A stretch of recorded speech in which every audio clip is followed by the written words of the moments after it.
The three Vedas are the people, they take this book and then they will slap it on a person's face and say, here it is written. You don't teach me how things are to be done. It is written that you have to do this puja and this part. So Shri Krishna says, those who do this kind of a puja part, do the sacrifices that are there mentioned in the Vedas, and some of them drink the sap of soma.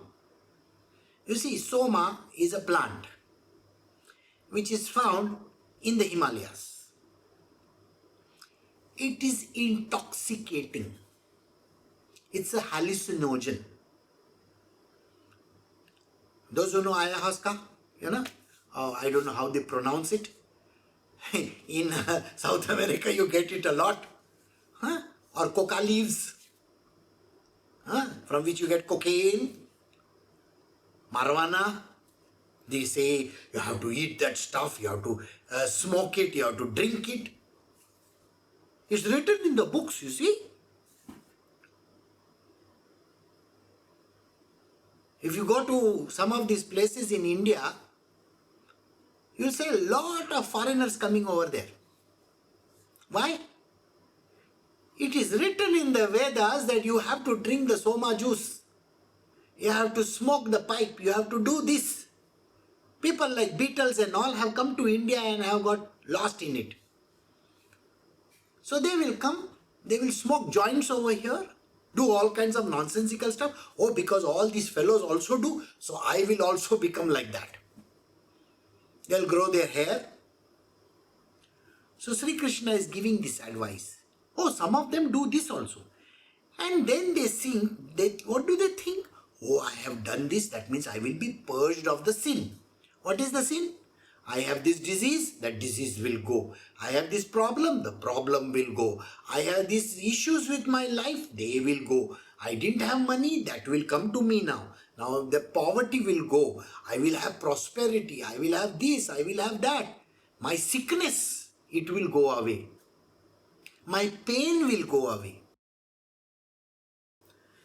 We are doing Bhagavad Gita chapter 9 verse 18. I am the supreme goal, sustainer, Lord, witness, abode, refuge, well-wisher, seeking no return, origin and end, resting place, storehouse to which all beings return in time of universal destruction, and the imperishable seed. Now Shri Krishna is the ultimate in all these things. That means the buck stops with him. Let us put it this way in the modern context. So what does he say? I am the supreme goal. Where are you all heading? So people say I am going towards say liberation or realization. If it is realization and liberation, it is not up to the last goal. The last goal is not that. But that is also the goal. See, it is like this. You may reach a certain level. Now this level could be realization, could be liberation. You could just feel that, I want to be liberated and I want to get out of this world. Perfect. No problems. You are going to be dissolved in the Brahma. He says, I am Brahma as well. As well. See the whole point of it? He is not saying, I am Brahma. He says, I am Brahma as well. Then he says, I am the sustainer. Sustainer is Mahavishnu. In our world, everything is sustained the way it is. So everything rests on the divine. So this divine is Mahavishnu and that is me. So I am that as well. Then he says, I am the Lord, boss of everything. I am the witness also. The witness is because I don't interfere in people's karma. See, everybody performs karma. Shri Krishna doesn't interfere in it. He will tell Arjuna, you can do this. But he is not going to interfere in the way in which Arjuna is going to react to it. Arjuna has two choices. To do the work immediately or to keep on loitering around and maybe procrastinating and become tamasic in nature. So let us say, for example, I have told somebody that you have to get out of this place. And I have said, this is the time you have to get out of that place. The person keeps on loitering. The person keeps on procrastinating. And the person says, maybe I will do it when everything is fine. I will do it when things are going to go right in this world. Really? Sri Krishna doesn't interfere in even that person's process. Whatever he does is his choice. Whatever he doesn't do is his choice. The repercussions of that is nothing to do with Krishna. It has everything to do with destiny. So destiny has destined a certain thing. Sri Krishna says certain words and he says, if you do this now, destiny will be overridden. Do you understand? Destiny can be overridden by guidance from Krishna. But the choice remains with that individual. So the person says, I will do this action provided, I will do this action if this happens, I will do this action in case this works. Well, that is not the criteria. Whatever is happening today is called destiny. It is anyway going to happen. But a cautionary note is issued by Krishna and says, do this. If he says do this, you do it. If you dilly-dally, procrastinate, do all kinds of things in your own sweet way, you keep on saying, oh, this one is not happening, that is not happening. When my money comes, I will do it. When the money is not there, how can I do it? All kinds of reasoning is there. Why are you interested in all that reasoning? Sri Krishna's words are more than enough. Everything will fall in place. Why are you worried? This is the whole point. Nobody understands. So Krishna says, see, I am just a witness. You want to do, you do. You don't want to do, that's your choice. The abode, I am the place everybody comes to. I am the house also. I am the place in which everybody finally rests. You see the whole point of it? We all think that we have to rest in some place. So we go back to our houses. And we think, some people think, oh, where am I going to stay? What is going to happen? How are things going to pan out? I don't know. These are the things which people have in mind. Let me assure you something. A child is born, loses his parents at the time of birth. That small baby, does it have any idea who is taking care of him? No. Does it have a choice? No. And you think Sri Krishna is such a heartless person that he will not take care of the child? Well, Sri Krishna's job is to take care of everybody. The child has come home, he is doing something for him. So naturally the whole path will be paved for him. Everything will fall in place the way it is supposed to happen. Why does a person have to worry and bother what is going to happen tomorrow? You see, some people, they always cling to their saris, like Draupadi. What's going to happen? What's going to happen? I have to take care of this. I have to take care of this. Sorry, who told you you are the one who is handling this whole thing? First, forget this I business. You are nobody. The whole world revolves in the way he wants it to revolve. It is only his will. It is called God's will. Anybody who comes over here, they will see a board behind here which says it's God's will. Don't bother your head about it. The way things happen, they happen by the will of Krishna. Why are you so much worried? I will not have a place to go to. I am homeless. I don't have money. I don't have this. I don't have that. Well, who has told you that? When you surrender to him, when the devotion is so absolute in Krishna, it is his job to take care of you. You are nothing there. Let him take care of you. So don't put conditions. If this happens, I will do this. If that happens, I will do that. That if and but should not be there. That is called doubt. D-O-U-B-T. Big word. Because at the end of the day, He is the abode. He is the house we are going to. And you know, when you go to your mother's house, how nice they feel, everybody feels. You know, when we go to our mother's house, we feel very, very, safe and secure. So Sri Krishna's abode is like that. So Sri Krishna says, I am the abode. I am the refuge. People want to take refuge. They say, where will I go? What is this? Where will I go means what? This is Krishna's universe.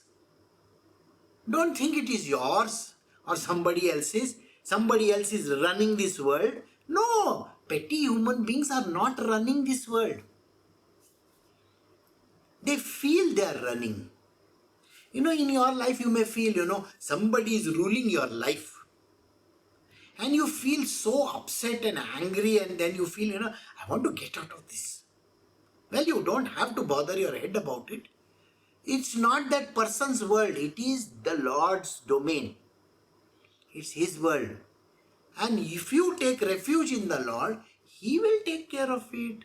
Why are you bothered how it happens? Don't be bothered. Where is the money going to come from? Why are you bothered? Where am I going to stay? Why are you bothered? What is going to happen to me? Why are you bothered? Well, once you have surrendered to Sri Krishna, you don't have to bother about where the food is going to come from also. You think He is not going to take care of your food? He is not going to take care of whatever that you think you are supposed to be taken care of? He will. That's His choice. Right? So He is a refuge. He is a well-wisher seeking no return. See, every other God that is there, now this sentence you have to read it very carefully. He is a well-wisher who doesn't want anything in return from you. We are going to do another verse on Monday, in which there are 3 verses over there ahead of us. Every God that is mentioned in this universe wants his pound of flesh. They want return on investment. They are not going to let you go just like that. But Shri Krishna is the only God in this world who says, I am a well-wisher seeking no return. I don't want anything from you. In love, if you offer me 2 leaves also, I accept it. Okay? So in case if you feel that you want to give me something, feel that, oh, this is the love I want to express to you. Here, I am giving you 1 rupee. He will accept that also. But he is not asking for it. He is not saying, give me, give me, give me. No, doesn't want anything in return. So he is a well-wisher who seeks no return. He is the origin and the end. The one from where everything started and the one where everything comes to an end. So the beginning and the end is him alone. The resting place, wherever you rest finally. Finally you go in the mother's arms, we say. So when you go in the mother's arm, what happens? You rest over there. And that is what happens. Storehouse to which all beings return at the time of universal destruction. So when the universal destruction happens in the 4th yuga, at the end of the 4th yuga, everything goes back somewhere. So we say it goes to the Brahma. Where do you think Brahma goes? Brahma is him only. So everything goes back to him. And the imperishable seed. So the next generation has to come up or no? After the destruction, something has to come up again. So where is the seed going to come from? The seed is him. So seed giving father. This has been mentioned again twice. Where Sri Krishna says, I am the seed giving father and the mother as well.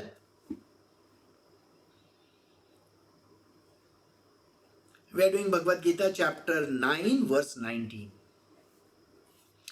I radiate heat as the sun and hold back as well as send forth showers. Arjuna, I am immortality as well as death. Even so, I am being and also non-being. So what am I? He says, Even if the heat is coming from the sun or the rays of sun that are falling on you, can you catch the rays? You can't. They can fall on a substance. They can fall on something. You can't catch the rays. Well, the rays are also Him, which means the power that is there within the sun is also Him. The power within you is Him.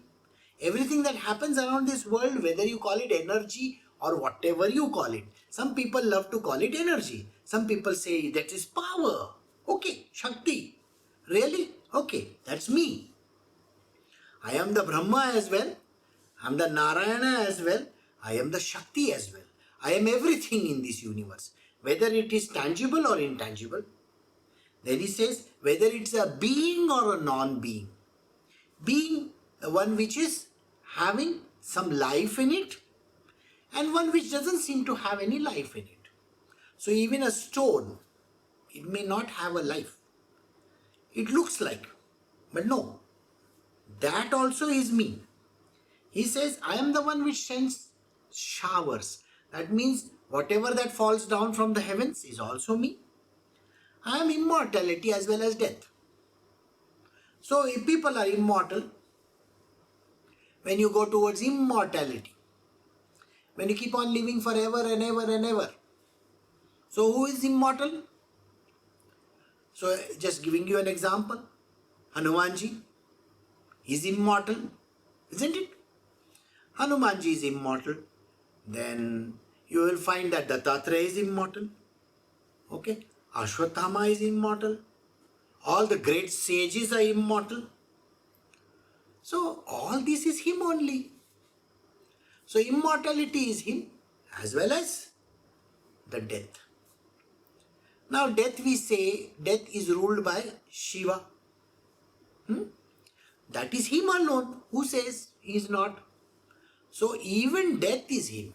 So this is how He explains in this verse 19. So now we have sufficient time to do 3 more verses or 4 more verses if possible, because they are all together very beautiful verses. So they are combined in all this. So now let us do. We are doing Bhagavad Gita chapter 9, verse 20. Those who perform actions with some interested motive as laid down by the 3 Vedas and drink the sap of the Soma plant and have thus been purged of sin, worshipping me through sacrifices, seek access to heaven, attaining Indra's paradise. As a result of their virtuous deeds, they enjoy the celestial pleasures of God in heaven. Now, all this entire verse is mentioned in the Vedas. So we follow the rule of the Veda. We take that book and we say, it is written in the Vedas that I have to perform certain rites and rituals. So what are the rites and rituals? Oh, I have to go to this temple and I have to do this offering. I have to perform this puja at home. I have to do this homa, the sacrifice, the sacrificial ceremony. There are lots of things written down. There is a Shri Suktam and there are various other Suktams. I have to take Sahasranam, 1000 names of Vishnu, 1000 names of Lakshmi, 1000 names of all the gods, the goddesses, everything is written in the scriptures. What scriptures? The Vedas. There is a Vidhi also written. The methodology of how to do this is also written.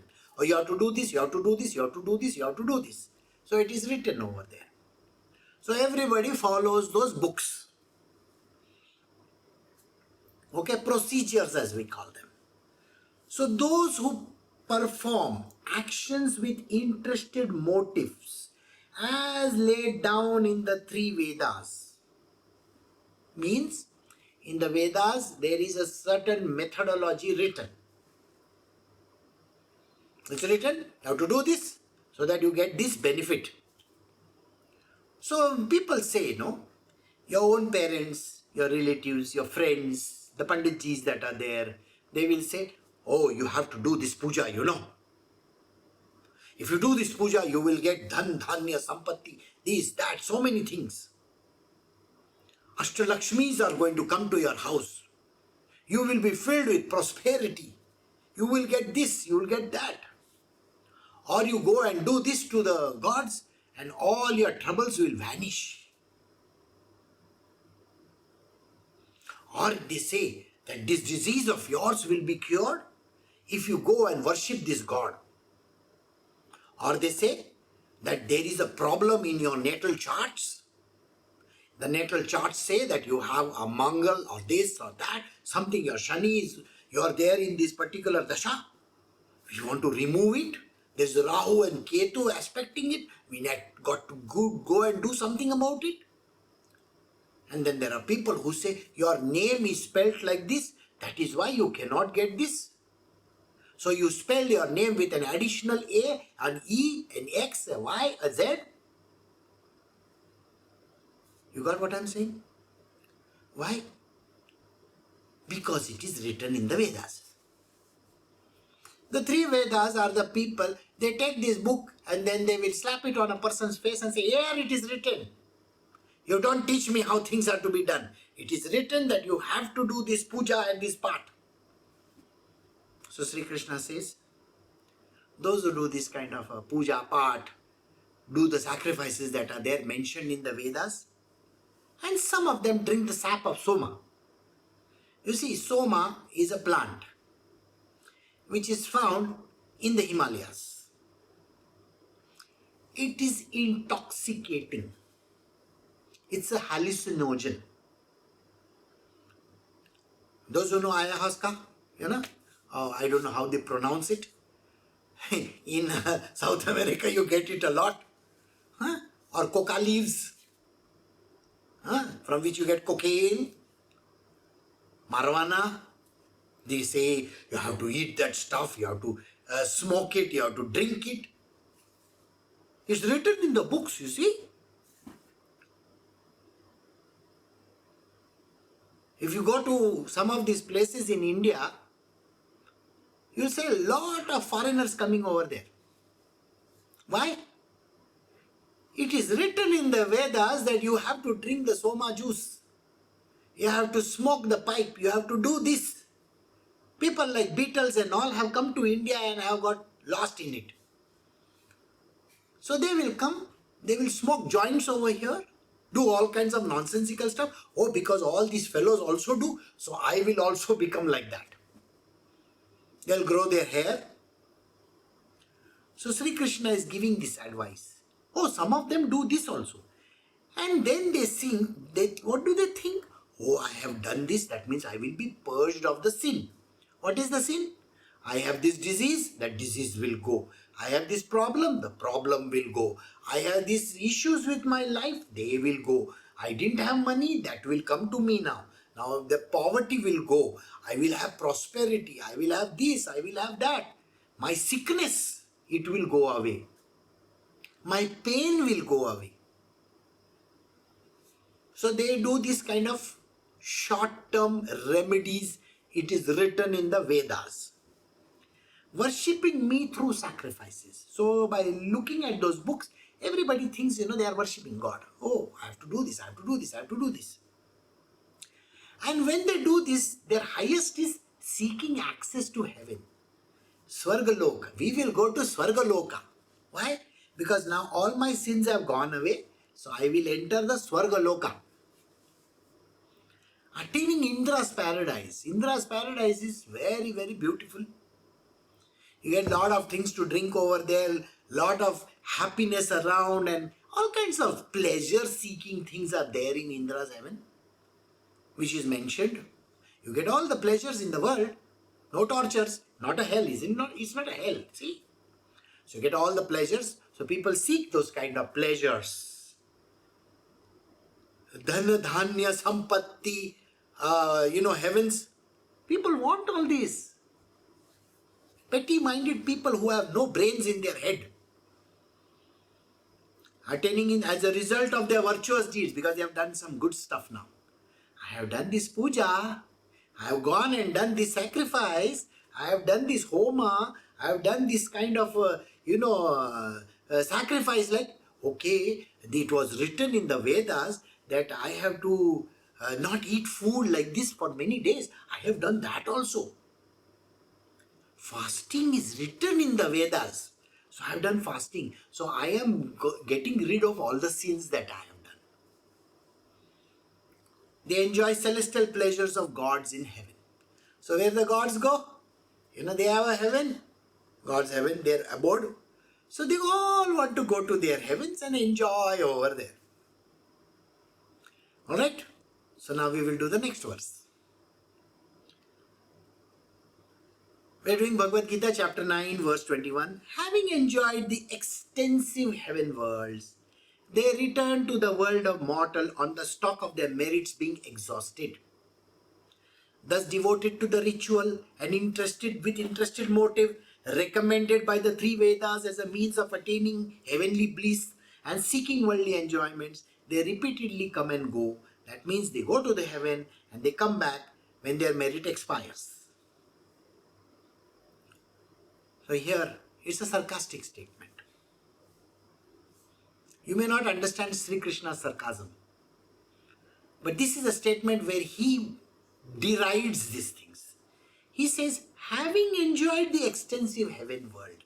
So people like to go to heavens. And they go to all these heavens because my parent told me I have to do this puja and this kind of celebration. Why? I will go to heaven, I will enjoy prosperity on this earth. I will have horses, carriages. I will have machine guns. I will have these. What all nonsense people think of? They can talk of any nonsense they want to feel like, because if I do this, I will get this benefits. As if these gods are having their own counters over there and you go and buy tickets over there. Okay, give me the ticket in the balcony or in front rows. Okay, good shows I will get. This is written in the Vedas. It is written in that book. And they believe that since it is written over there, they have to do it. And the parents and grandparents and their relatives and friends, they are so much engrossed in it. They have not read the Bhagavad Gita. Have they read the Bhagavad Gita? They don't know what is Bhagavad Gita. So they say, yeah, it is written in the Vedas. You see, all these people, last 100 years, in this house, we have been celebrating this function. We have done this puja part every year on year. Okay, good for you. So enjoy these extensive heavens. Then you have to come back to this mortal world. Okay, what does this actually mean?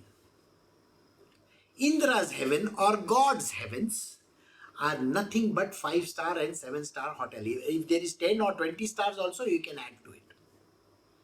So these are fancy places to go to. Switzerland's. Okay, enjoyment places. So you go over there, enjoy. Till what time do you enjoy? Till your merit is over. See, you have gathered merit, no? You have given money to Panditji, you have given money to God, you have done this kind of a donation, you have fed 100 people. All these things you have done, isn't it? Huh? Yeah, of course you have done the fasting also, you have not eaten anything, you have done no water, nirjal. Without water you have lived, and so many things you have tried. And you have done this puja and this part, the way it is prescribed. The Panditji said that we have to use 5,000 flowers. We have put 5,000 flowers. He says that you have to get chandanam over there. Chandan is sandalwood. So we have procured sandalwood from Mysore. Yeah, very good. We have done all these things. All the havis, the sticks which are required, that also we have got done. And we have offered him one cow. Who? The Panditji, we have offered him one cow, 5,001 rupees, plus we have given him this, plus we have done this, we have given him, vastram. Okay, and we have honored him, and all the other people who have come with him, we have done all these kind of things. And he prescribed, that you have to do this. 5 kg of ghee. Yes, I have put 5 kg of ghee in that. He has written, Kohinoor basmati rice I want. Okay, I've got that also. He specified brands, God only eats brands. And I have done all that stuff. At the end, he says, can you just give one Rado watch to me? Because that will be a very great thing. And I have been given Rado watch. Recently, one idiot celebrated one very big function. His Panditji flies from Bangalore to Mumbai and he calls everybody. This life, the person might be very, very big. The next life, what is he going to be, can be predicted right here itself. So these kind of activities they do. Very good. Then what else? He says, you had credit lying in your name. Credits that are there? Amazon credits and all I'm sure, if you don't know what is credit, then, well, you bought something, Amazon has given you some credit and some money is lying in your Amazon account. So next time when you buy, you can minus that credit. Isn't that how credit works? So now let us say it's a 7-star hotel credit you are having. So in this hotel credit that is there with the heavens, that credit got to be used. So Shri Krishna is saying, till your credit is there, you will be able to enjoy that heaven. The day your credit is over, finished, that God himself will kick you out of that place. He said, now get out from here. Your work is over. Freeloaders, get out. Understand what I'm saying? He throws them out. Why? Why? Because these people are interested in only ritualistic way of life. They will do rituals. They will put all these homas and, nowadays I have seen people, they will put up all these golus and all these kind of things. In South India I have seen golus. I don't know what is golu. So with golu it is written somewhere that you have to do it. I really have no clue. So basically if you look at it, the rituals and the rites have come down from some people. So everybody celebrates for some rhyme or reason. So he says, you are doing these rituals with an interested motive. Your motive is to get money, power, fame, whatever. And at the end of it, maybe you want children, maybe you want prosperity, maybe you want to have a good life, maybe you want to go to heaven, whatever. All these are motivated. They are premeditated actions that you have done with an intention of getting something in return. So, when they return to the mortal world of the stock of their merits being exhausted, the devotees to these rituals with interested motive, recommended by the 3 Vedas as a means of attaining heavenly bliss. It is recommended in the Vedas. And seeking worldly enjoyments, repeatedly come and go. So these people keep on coming and going and coming and going. Where? They are born on earth. They have accumulated some merit. So they will be going to some heaven, finishing the merit, coming back on earth. By the way, if they come back on earth, do you really think that they will get a human birth? From no angle. Because they are like that. They are worthy of being that. So by giving donations to someone and then looting some other person and giving donation to some other person is not a done thing. Alright? So now let us see what the next verse says. We are doing Bhagavad Gita chapter 9 verse 22. The devotees who, howsoever who loving no one else, constantly think of me and worship me in disinterested spirit, to those ever united in thoughts with me, I bring full security and personally attend to their needs. He said, Shri Krishna has told Arjuna, You see, there are these people, they are interested in some motive. They go pray to all these kind of rituals and rites they do. They will finally, in the end, they will go to some god, some heaven somewhere, but they will be born again. They keep on doing this journey time immemorial. It's like going on, coming, going, coming, going, coming, going. And their merit also is not going to give them any moksha for that matter. Please understand this. The more ritualistic a person is, the more he is going to keep on coming back again and again. So here he says, but my devotee, the one who is only devoted to me, nobody else.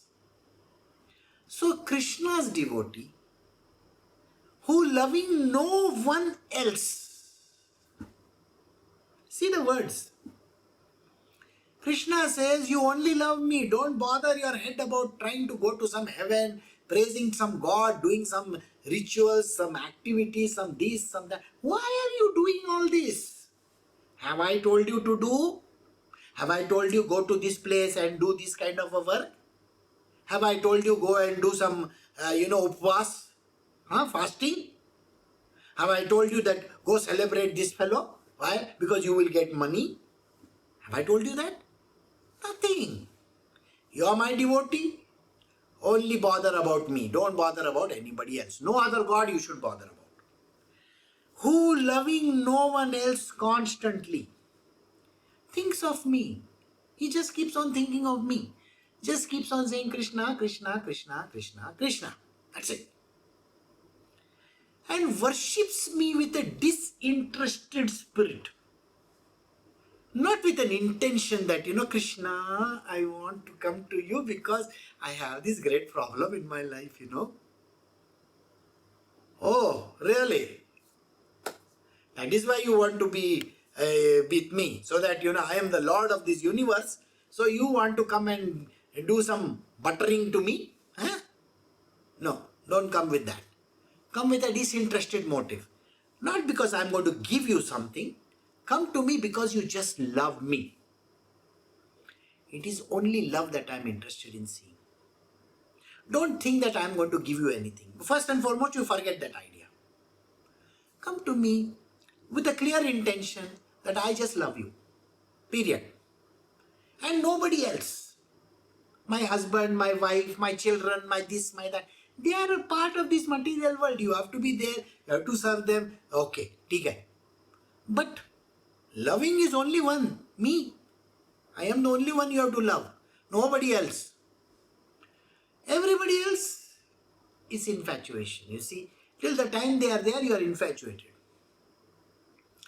It's like when you have your first husband, you are infatuated with him, you are in love with him. After that, you throw that guy out, and then you have another person. Then you love that person, and then you throw that person out. Then you have a third marriage. Then you get married the third time, and then you throw that person out. You think that is called love? From any angle, does it look like love to you? It's an interested motive. So every human being has an interested motive with another human being. I am not human. You love me as the ultimate because there is no other option in any which way. Do you have option or what? So funny part is there are no options in anybody's life. You have to love me any which way. See, if you don't love me, that's an option you have. Then what do? I say, okay, you go to that fellow. So Shri Krishna is very clear. With disinterested motive. You just don't bother about getting something from me. And be united in thought with me. Your thoughts always have to think Krishna first. I am doing this for Krishna. I am doing this for Krishna. I am doing this for Krishna. You may be doing even eating. Doesn't matter.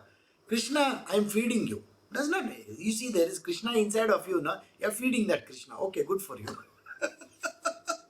So understand, this is the way how you have to see. I will bring full security and personally attend to their needs. This is a promise which Krishna gives. When you have me, why are you bothered? I am the one who is going to give you full security.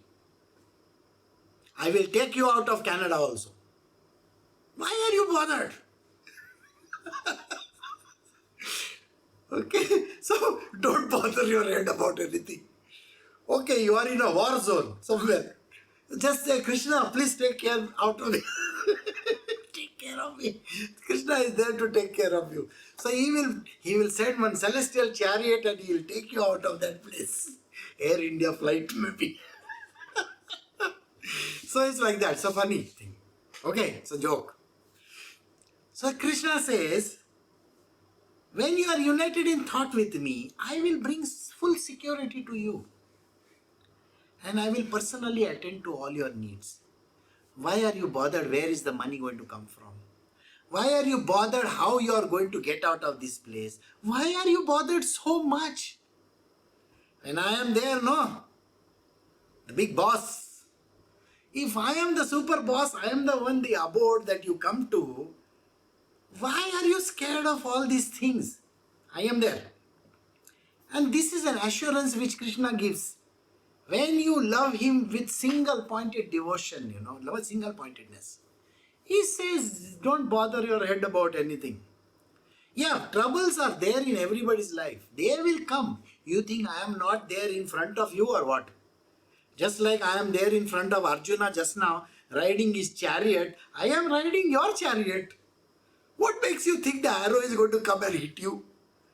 If the arrow has to come, it will first hit me. I am there. And Hanumanji is riding above me, right? He flies like a wind.